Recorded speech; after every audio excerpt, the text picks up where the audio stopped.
ஷேய் விஷ்ணு பேசுகிறேன்ப்பா.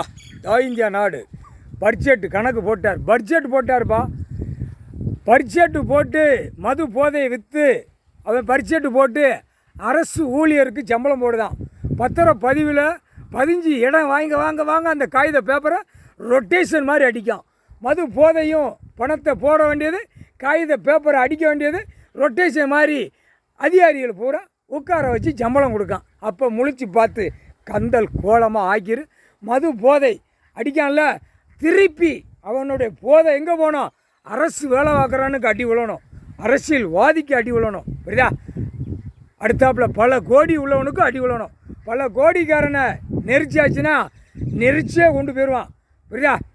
அடிக்கிறவன், தண்ணி அடிக்கிறவன், போதை போடுறவன் எல்லாமே நெரிச்சு அடக்கி ஆட்டிரு.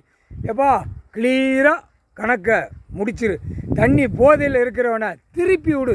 அரசியல்வாதி இப்போ ஒன்றா போகுது, கூடுதலாக போகணும், பயம் வரணும். அரசியல்வாதி வெளியே பஞ்சாயத்து போர்ட்டில் இருந்து முதலமைச்சர் வரைக்கும் அவன் கார் வண்டியில் போகிறதுக்கு பயப்படணும். அதுதான் பயம்.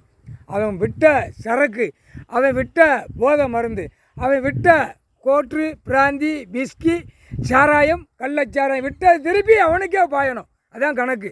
அப்போ ஆடாத ஆட்டம் ஆடுதான்ல, திருப்பி விட்டுருப்பான்.